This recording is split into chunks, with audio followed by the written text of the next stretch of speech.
নমস্কার,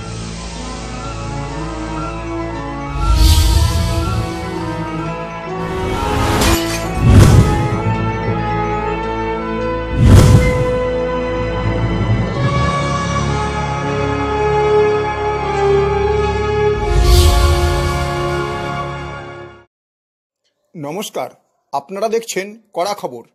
এখন কড়া খবরে দেখুন, পিএসজিআইসি কোম্পানিগুলির সমস্ত শূন্য পদে নিয়োগ, কৃত্রিম বুদ্ধিমত্তা মজুরি সংশোধন প্রস্তাব অনুসারে পিএসজিআইসি কর্মীদের বেতন সংশোধন ও তার নিষ্পত্তিকরণ, সমগ্র ভারতে প্রধানমন্ত্রী মোদিজির প্রচার নামক সমাজ কল্যাণমূলক ইন্স্যুরেন্স স্কিম চালু, বিশেষ করে বিহার, পশ্চিমবঙ্গ, তামিলনাড়ু ও কেরালায় করা সহ সমস্ত দুর্নীতিগ্রস্ত অফিসারদের চিহ্নিত করে তাদের উপযুক্ত শাস্তি প্রদানের ব্যবস্থা করা এবং বামপন্থী ও অতি বামপন্থী ইউনিয়ন এবং অ্যাসোসিয়েশনগুলি চিহ্নিত করে তাদের রেজিস্ট্রেশন বাতিল করার দাবি নিয়ে গত 17 জুন এক প্রতিনিধি দল union minister of states for finance Pankaj চৌধুরীর সঙ্গে দেখা করেন এবং আলোচনা করেন।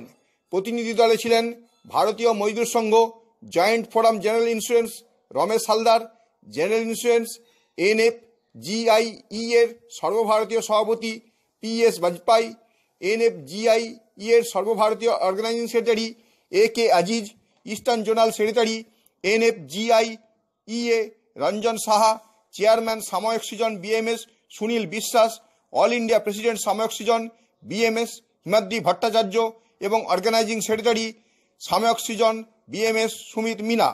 পরে তারা জানান যে মাননীয় রাষ্ট্রমন্ত্রী পঙ্কজ চৌধুরীর সঙ্গে তাদের আলোচনা অত্যন্ত ফলপ্রসূ হয়েছে এবং মাননীয় মন্ত্রী সমস্ত বিষয়গুলি খতিয়ে দেখা ও তার যথাযথ ব্যবস্থা গ্রহণের ব্যাপারে তাদের আশ্বস্ত করেছেন। পরের দিন অর্থাৎ 18 জুন ওই প্রতিনিধি দল জয়েন্ট সেক্রেটারি ডিএফএস প্রশান্ত গোয়েলের সঙ্গে দেখা করেন এবং বেতন সহ বকেয়া জিআইপিএসএ কোম্পানিগুলির বিভিন্ন দাবি দাওয়াগুলি নিয়ে আলোচনা করেন।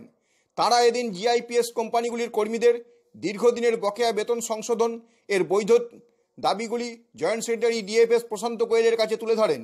যে সমস্ত দাবিগুলি নিয়ে তারা এদিন আলোচনা করেন সেগুলি হলো মজুরি সংশোধন, বেসিক এবং ডিএতে লোডিং নয় বরং এলআইসির মতো সংশোধন করা। তারা ডিএফএস এর জয়েন্ট সেক্রেটারির কাছে দাবি জানান যে যদি লোডিং ভিত্তিতে তাদের দাবিগুলির নিষ্পত্তি করা হয় তাহলে কর্মচারীরা আরও ক্ষতিগ্রস্ত হবে। তাই সমস্ত ট্রেড ইউনিয়ন ও শ্রমিক সংগঠনগুলির এই বিষয়ে সতর্ক থাকতে হবে।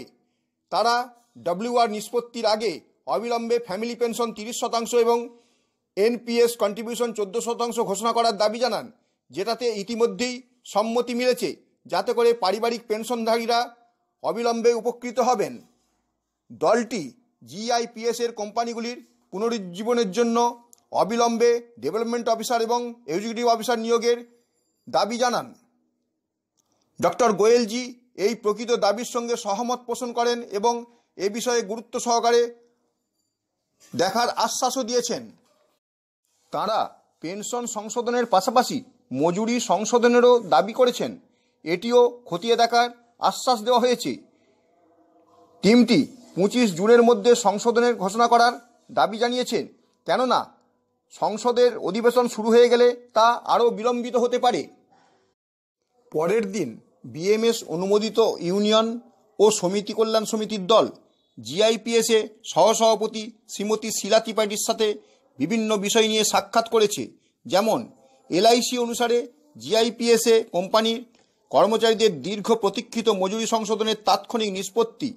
এছাড়াও বলা হয়েছে যে এলআইসি এবং ব্যাংকের মতো মজুরি বিলের ওপর সংশোধন হওয়া উচিত। আলোচনার সময় জানা গেছে যে আজ পর্যন্ত মূল বেতন এবং ডিএর ওপর লোডিং ভিত্তিতে আলোচনা চলছে। এটি সত্যিই আশ্চর্যজনক যে অন্যান্য ট্রেড ইউনিয়ন বা সমিতিগুলির নেতৃত্ব এই অত্যন্ত গুরুত্বপূর্ণ বিষয়গুলিকে উপেক্ষা করেছে। তবে তারা দাবি করেছে যে মজুরি বিলের ওপর ডব্লিউআর নিষ্পত্তি হওয়া উচিত। সংশোধন শেষ হওয়ার পরেই পেনশনের সংশোধন করা উচিত। তারা জানান যে ম্যাডাম মূলত সম্মত হয়েছেন এবং বিষয়টি খতিয়ে দেখারও আশ্বাস দিয়েছেন।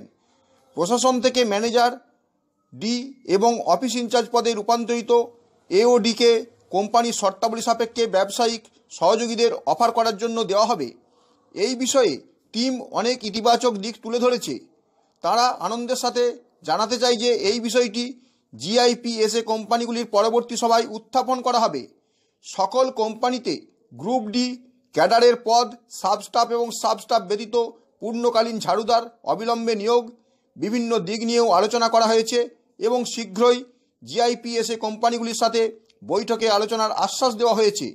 আলোচনা করা এজেন্ডাগুলি সম্পর্কে তারা অত্যন্ত আশাবাদী। তাদের জিআইপিএসএ কোম্পানিগুলির সমস্ত কর্মচারীদের সকলের সুবিধার্থে ডিএফএস কর্তৃপক্ষ এবং জিআইপিএসএ ব্যবস্থাপনার সাথে যথাযথভাবে অনুসরণ করার জন্য সংশ্লিষ্ট ইউনিয়ন এবং সমিতিগুলির নেতৃত্বের সাথে যোগাযোগ রাখার জন্য অনুরোধ করা হয়েছে। মনে রাখবেন যে এটি সকল শ্রেণীর কর্মচারী এবং সামগ্রিক অবসরপ্রাপ্ত কর্মচারীদের একটি যৌথ প্রচেষ্টা বলে তারা জানান। এই সংগ্রামে আন্তরিক সমর্থনের জন্য ভারতীয় মজদুর সংঘের অধিভুক্ত ইউনিয়ন এবং জয়েন্ট কল্যাণ সমিতির সদস্যদের জয়েন্ট ফোরামকে ধন্যবাদ জানিয়েছেন এই প্রতিনিধি দল।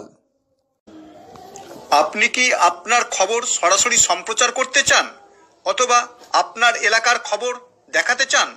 তাহলে যোগাযোগ করুন কৃষ্ণপ্রসাদ পাত্র, ফোন নম্বর 8622800252 অথবা 8282860856 এই নাম্বারে, অথবা অর্জুন সেন সিপিআরও, ফোন নম্বর 9433138840 এই নাম্বারে।